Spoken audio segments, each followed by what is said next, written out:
This is St Peter's Churchyard, Hartshead, a site steeped in centuries of worship.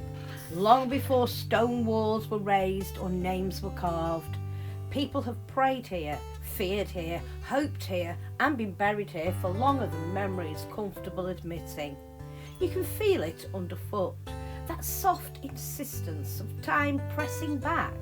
Across the road, just there, stands the stocks, a reminder that justice, once dispensed publicly, was meant to shame as much as punish. Imagine the villagers, gathered laughter and cruelly mingling freely, while the church looked on, silent, watchful, unimpressed. Sin and salvation have always been uncomfortable neighbours.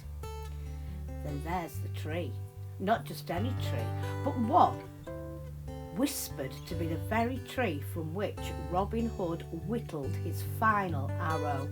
Legend, of course, but legends do not linger without reason. Touch the bark and tell me it does not hum faintly with old stories. Hartshead has always known how to keep its secrets alive. Let's wander among the graves. Here lie the 17th century dead, their stones carved with hands that were more honest than skilled.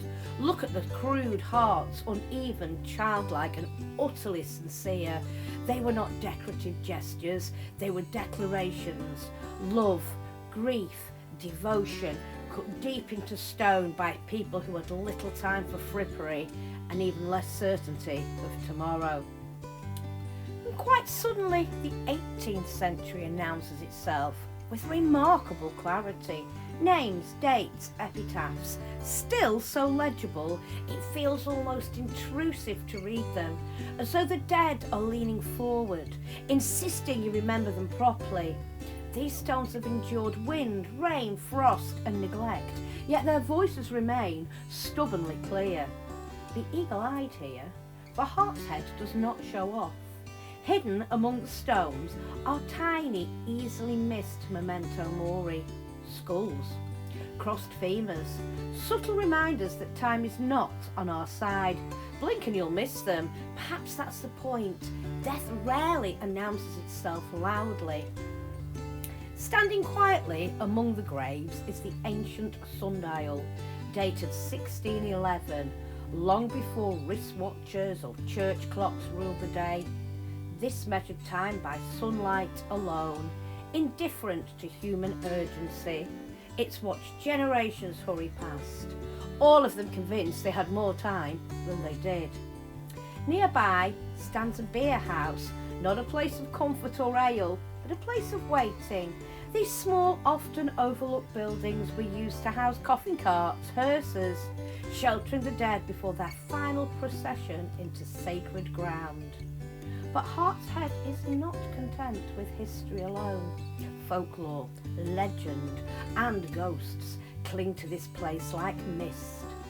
Stories of restless spirits, phantom figures glimpsed between stones, and an atmosphere that shifts without warning. Some say the dead here do not sleep deeply. Others claim the land itself remembers too much. And if that was not enough, St Peter's stands upon a ley line, one of those ancient pathways of energy set to crisscross the land. Coincidence, perhaps? Or perhaps our ancestors knew exactly where to place their sacred spaces. For me, this place holds everything my heart desires.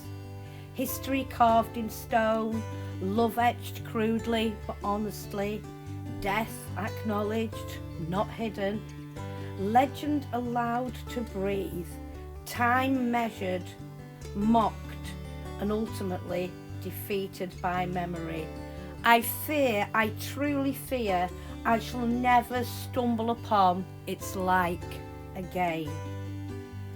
And so I leave it reluctantly, as all good places demand, knowing that St Peter's Hartshead will remain exactly as it should be, waiting patiently for the next soul who listens closely enough.